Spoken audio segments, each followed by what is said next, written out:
And we finally got it to work. So we had a little bit of technical difficulties, but welcome to Cooking with Dacus. Episode 2, night 2. Exactly right.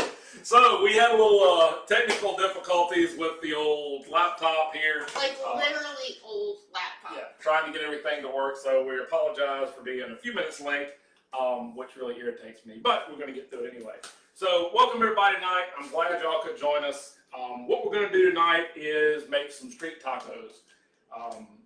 You can make tacos literally out of anything, and we're going to go over how I make tacos, some of the tools that I use in the kitchen to make tacos.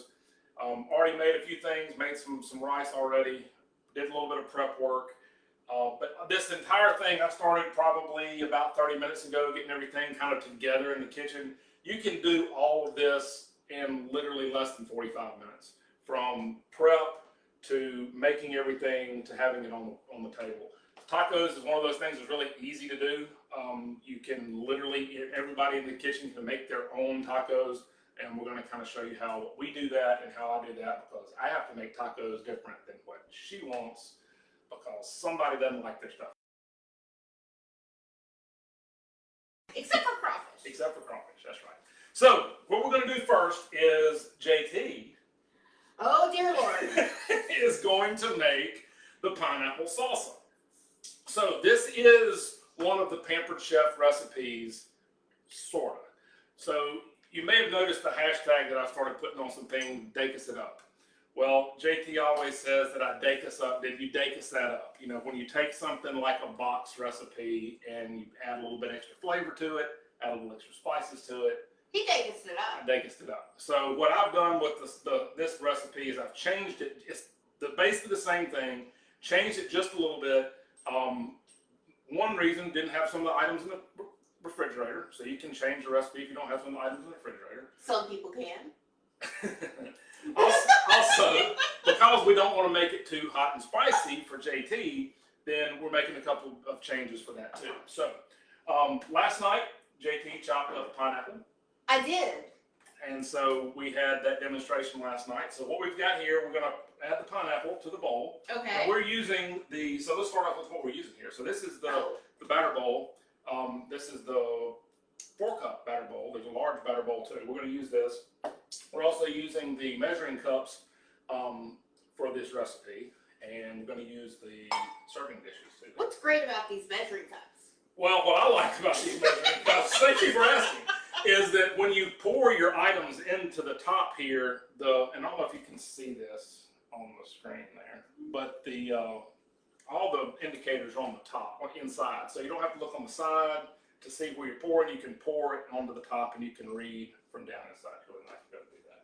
It is. So we've got the pineapple in there. Next thing we're going to add is so it's got 1 cup of pineapple. I've got 1 diced Roma tomato.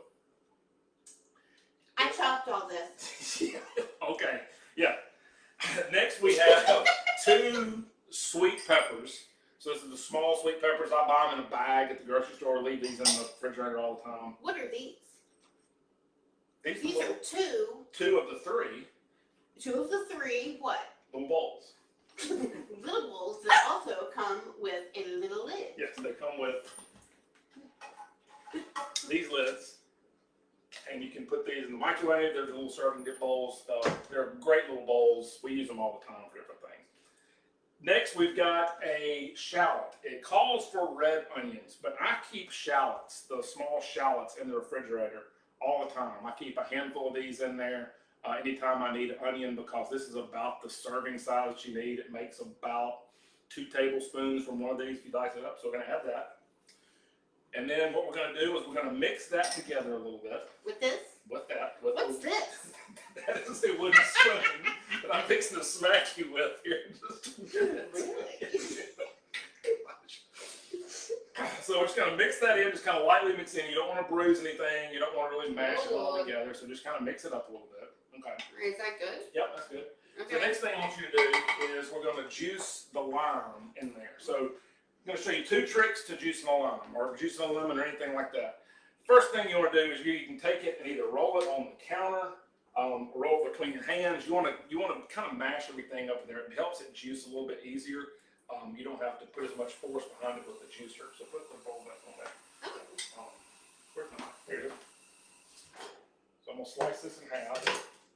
And so this calls for 1 tablespoon of lime juice. Okay, it goes afterwards? It's a death that goes afterwards. Yes. Ooh. You got it? I think I got it. All right. This is not easy. Is that I good? think that's good. Yeah, thank you. Alright. Yeah. So we're gonna need that juicer again. So let's Oh, we take are? the, Okay. Take the lime out. E. Yep. We'll just put it over there. We'll need it here in a minute. Okay. All right. So mix that up again. Oh, yeah, okay.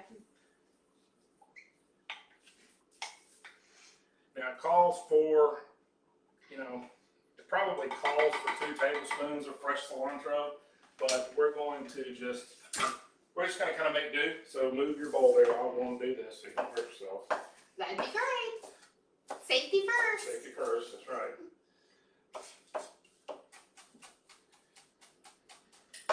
Alright, so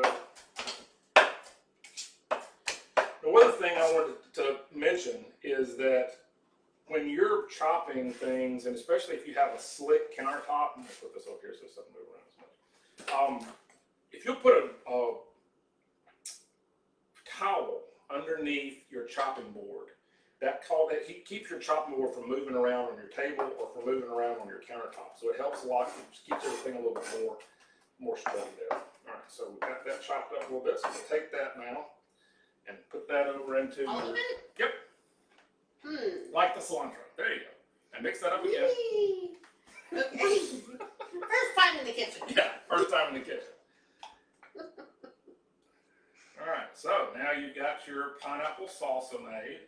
Now, what it calls for is a half a jalapeno that has been seeded, but we don't have a half a jalapeno that has been seeded, but I made some jalapeno hot sauce From scratch about Because that's that guy. a little bit of this in there just to give a little bit of a kick.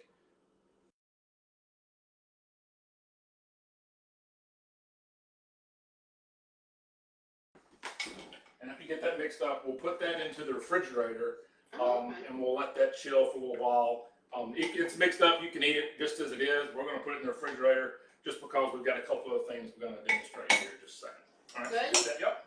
Do we need a lid? No, you just stick it in the fridge. Okay. All right. So the next thing that we're going to make is homemade guacamole. This is the Babalu guacamole. Babalu, for those of y'all that don't know, is a restaurant in Jackson, Mississippi. This recipe was posted in Mississippi Magazine years ago. If any of you have ever been to Babalu, they make this guacamole at the table every time you go in. So it kind of depends on who your server is at Babalu of how the guacamole actually tastes because of the direction and how you mix things up. You put a little bit more of this in, it'll taste a little bit different. So we're going to go over how I make it, how I put it together.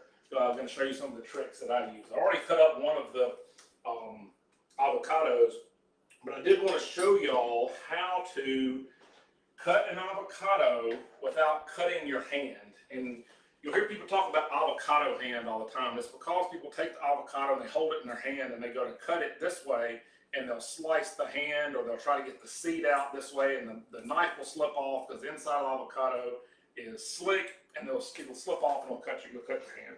So what you need to do to start is start going down and then turn it sideways. You can see how I've got that horizontal, and then just spin the avocado.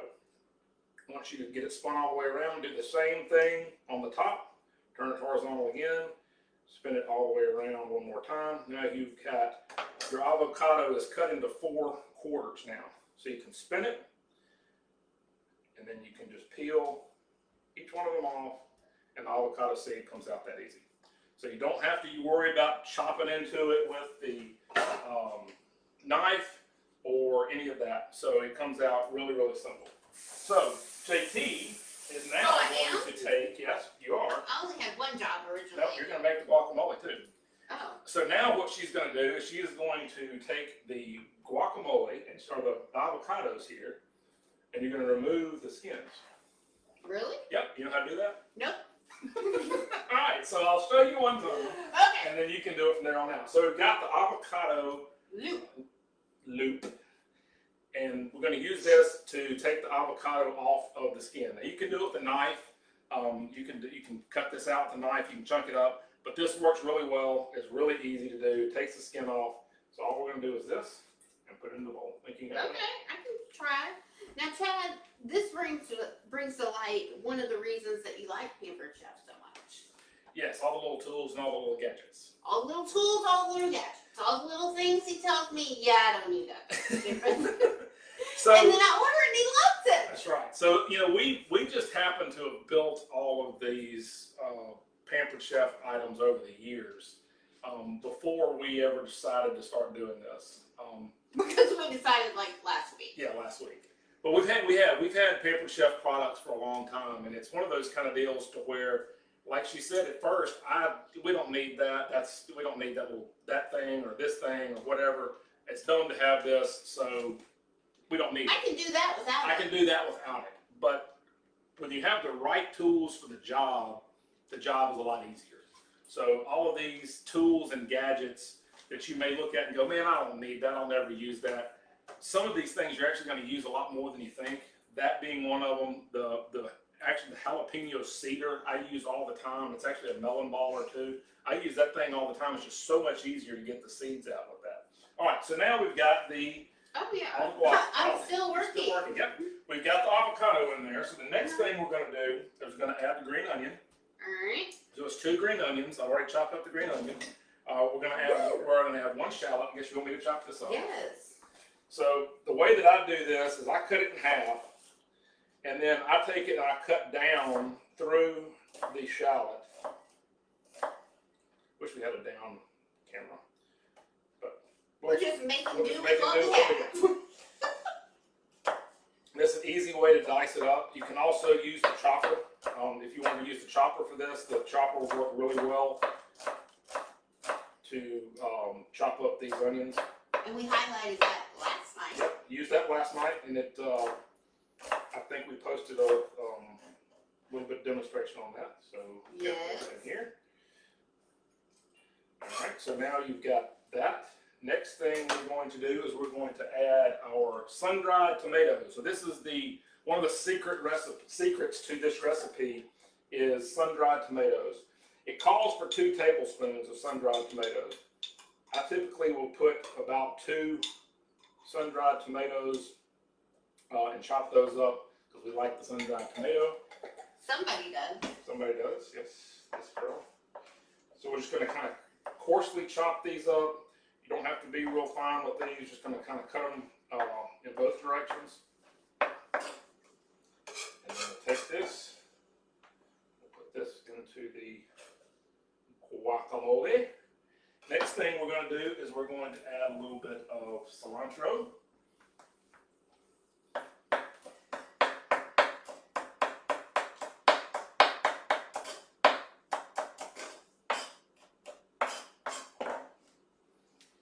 About 2 tablespoons or so of cilantro. That's what I would say. Now we do have actual tablespoons.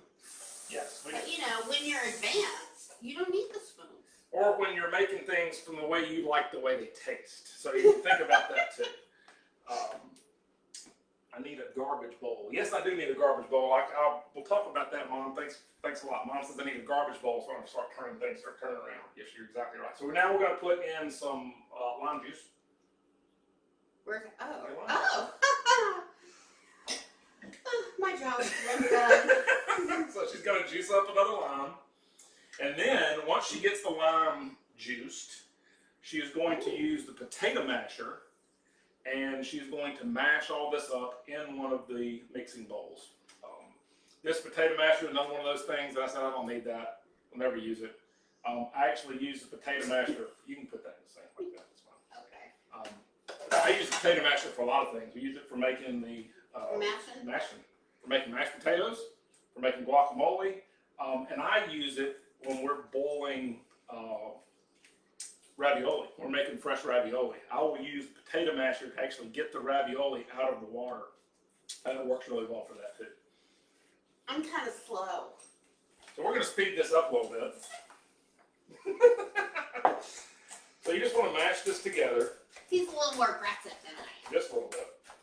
And you can do this as, you can leave your guacamole however you want it. If you want it chunked up, leave it chunked up. If you want it fine, you can mash it up a little bit more. Need to add a little bit of salt and pepper. And what do we, oh, can you see that? No, you can't see that. So this is the older version of the Pampered Chef pepper mill and salt mill. They do have a new version of this. I keep this. You know, salt and pepper is one of those things that you're going to need to put into almost every recipe, and it will. The salt, you want to make sure when you're adding salt, add it at the end, and you also want to kind of taste as you go, because you don't want to get too much salt in there. Oh, that's got money. Dead on the money, Yeah, folks. on the money right there. Now the great thing about that salt and pepper is that you can take it like he picks it up to the dinner table. Yep. Very easy. So we have our bamboo bowl. Look at that. Here you go, sir. Thank you. Almost off the camera there. Ruh-roh. So this is two avocados, and I will post the recipe of this separately. I'll actually make a separate post and post the recipe of this separately. So it's 2 avocados, a shallot, 3 green onions, 2 sun-dried tomatoes, some salt and pepper, and a little bit of cilantro that's chopped up. Makes a bowl of guacamole. So we will set that aside, and we will go to making our tacos. So I like a taco. Like I said, tacos are really easy to make. I like to make tacos on like a flat top or a cast iron griddle on the grill. So when I'm cooking them on the grill, I have a cast iron griddle that we use. But inside, don't have a flat top, but we have the large executive cookware. This is an older model as well, but this is a 12-inch pan, and great pans, non-stick. And I use that as my griddle. It's big enough to be able to use. So I'm going to cut the heat on, and we're going to do this on probably medium heat. And we just want to get you want to get your pan hot. Like I said, we're using street tacos. These are the smaller tacos. What's so great about these, if you've got kids or if you have people in the house that might like something a little different than you, you can make these, and you can make 3 or 4 different kinds if you want to. But 4 of these fit really good into the skillet here. I use the Mission Street Tacos. Mission Tacos, the tacos to me are really good. I like the way they taste, and I like the flavor on them. So what you want to do is you want to start with just a little bit of oil. Just put a little bit of olive oil down in your skillet. This is actually lemon infused olive oil. The lime infused olive oil works really good.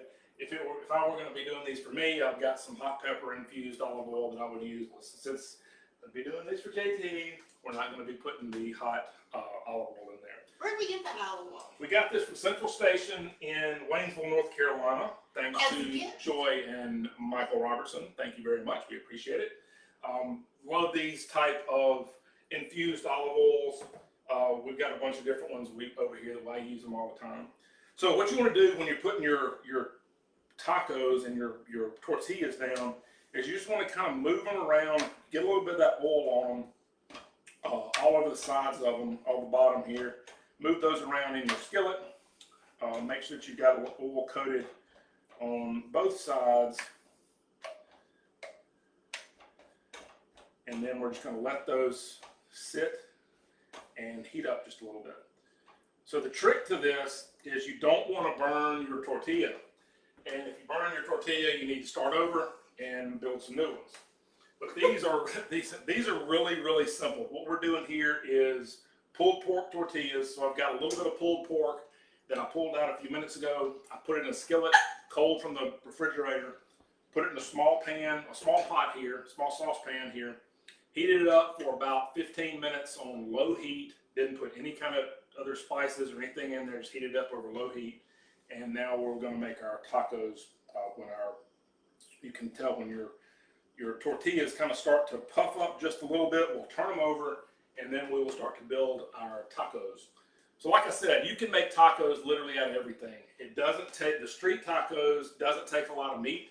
So if you've got like half a leftover piece of chicken in the refrigerator, if you've got a little bit of pulled pork, if you've got a little bit of steak or a little bit of deer meat or some fish or literally anything you wanted to put on a taco, you can do that. You can put these on tacos. I think that's why we like to eat tacos so much. Is they're easy to do, they're quick. You can make them. You can make it really fun to make tacos as well. Start to puff up just a little bit, and then we will start to put our taco together. So, kind of talk about some of the items that we've used tonight, kind of go back over some of the things and the products that we have used, tools rather, since we're talking about tools today. I have my chef's tongs, the large chef's tongs that I posted a picture about these today. I use these literally all the time. I have 2 different sets of them. I use these all the time. We use the potato masher, which I use this. This is another one of those tools that I tend to use quite frequently. For guacamole's sake. For guacamole's sake, or for making mashed potatoes or anything like that you may want to do. Also, I use it in the bottom of the non-stick cookware if I'm going to be stirring something. If I'm making some kind of a sauce or something like that, I'll use that in the non-stick cookware so I don't scratch it up. We use the batter bowl. We use the mixing bowls. We use the serving bowls. We use the chef's knife. We use the Santuco knife. We use the chop. We use the towels. These were Pampered Chef towels as well. So you can see we've kind of built up our Pampered Chef items over the years.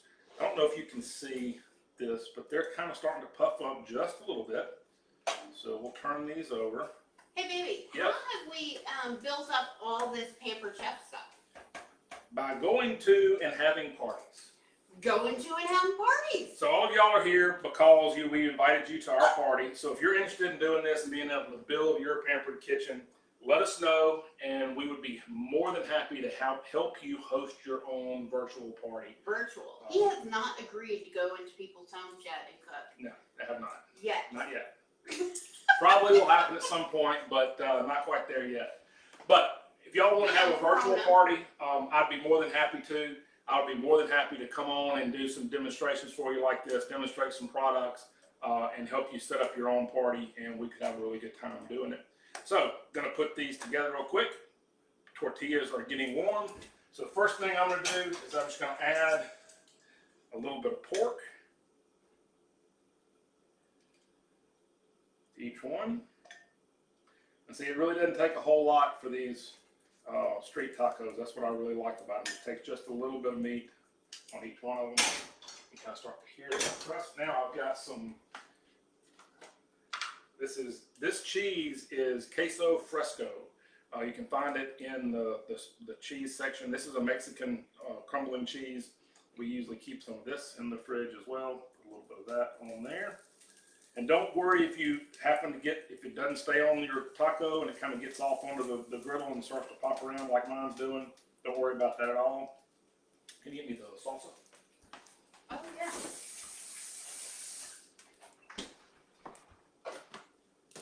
I made this. You did make this.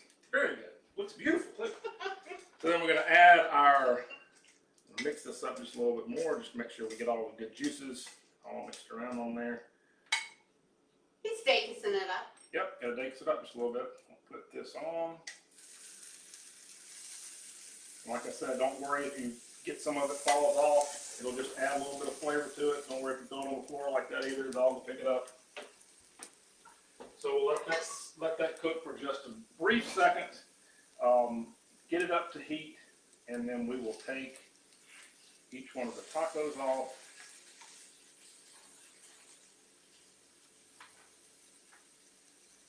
There's one.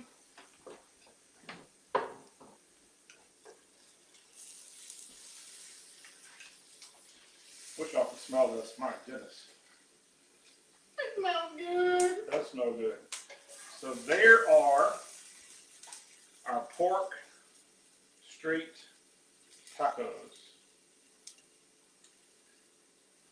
So if anybody has any questions about any of the recipes, I will post the recipe to the pineapple salsa, and I will post the recipe to the guacamole. on the Facebook group here after we get done eating. Don't want to let our dinner get cold. But we'd be more than happy to answer any questions that anybody has. So you can just ask us questions in the comments. If you want to host a party, let us know. It's really easy to do, super fun. We can have a really good time doing it. I'll be more than happy to jump on, do some product demonstrations for you, do some things like this. Just talk to us, let us know if this is what you want to do. Also wanted to mention that where are we on our percentage for our shared rewards? On our shared rewards, we are up to 12.5% off right now. And the way that it works is that the more people buy, the higher the discount goes. It goes up for every $100 spent, it goes up 2.5%. I gotta take a bite. So, it can go all the way up to 25% off. So, the electronics that are on sale right now for 25% off, which includes the blender, the quick cooker, and the air fryer. So those are 25% off, and then you would get another 12.5% off of those. So it's a really great time to dabble in. So we will keep you posted on how the discount grows. And so everybody gets that discount. So even people who have already made a purchase, right, that as that discount goes up, you get that discount. So the more people purchase in the show, the higher that discount will go. And everybody who buys everybody wins. So we wanted to give something back to everybody for being part of our group and for joining us along in this to kind of jumpstart this for us. So that's why we decided to do it as a shared rewards where everybody benefits from the party. Yes. So let's go eat dinner. What do you say? That sounds good. Those are really good. So we're gonna jump off. We're gonna go eat dinner. Thanks for joining us tonight. We really appreciate it, and we will see y'all next time. Bye.